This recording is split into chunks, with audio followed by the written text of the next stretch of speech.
మనం షాప్ పెట్టుకున్నప్పుడు అగ్రిమెంట్ రాసుకుంటాం కదా, ఆ అగ్రిమెంట్ని వాళ్ళు బ్రేక్ చేసేసి మనల్ని ఏమన్నా వాళ్ళు ఇబ్బంది పెడితే వాళ్ళ మీద మనం ఎలాంటి కేసెస్ వేయచ్చు?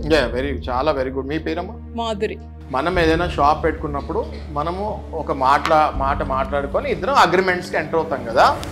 రేపు పొద్దున అగ్రిమెంట్లో రాసింది బ్రేక్ అయ్యి వాళ్ళు మనం రాసుకుంది ఒకటి వాళ్ళు మాట్లాడేది ఒకటి ఒకవేళ ఉండి మనల్ని ఇబ్బంది పెడుతుంటే మనం ఏం చేయాలి? అప్పుడు ఖచ్చితంగా కాంట్రాక్ట్లో వయలేషన్ ఆఫ్ కాంట్రాక్ట్ అంటారు దీన్ని. ఓకే, కాంట్రాక్ట్లో మనం ఏదైనా రాసి ఆ పాయింట్ని వీళ్ళు అంగీకరించకుండా వేరే పాయింట్ ఏదైనా చెప్పినప్పుడు ఖచ్చితంగా అది వయలేషన్ ఆఫ్ కాంట్రాక్ట్ కిందకు వస్తుంది. కాబట్టి ఏమంటారు దాన్ని?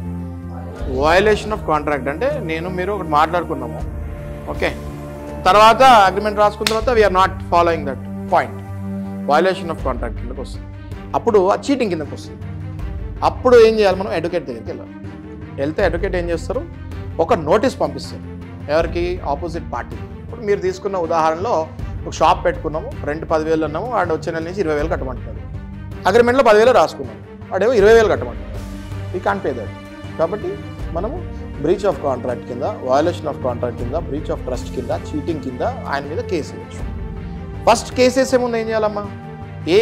ఏ కేసు అయినా కేసు వేసే ముందు ఫస్ట్ మనం చేయాల్సింది ఒక అడ్వకేట్ దగ్గరికి వెళ్ళి ఆ అడ్వకేట్ తోటి మాట్లాడి సమస్య పరిష్కరించుకోవడానికి ట్రై చేయాలి. మ్యూచువల్ అండర్స్టాండింగ్కి వెళ్ళి సాల్వ్ చేసుకుంటానికి ట్రై చేయాలి. చాలా సీరియస్ కేసెస్ కూడా ఉంటాయి. ఈ సీరియస్ కేసెస్ ఈగో మీద పెట్టిన కేసులు ఇవన్నీ క్లబ్ అయితే సీరియస్ కేసులు పెట్టిన వాళ్ళు చాలా సఫర్ అవుతారు. కాబట్టి ఇట్లాంటి కేసెస్లో ఏం చేయాలి?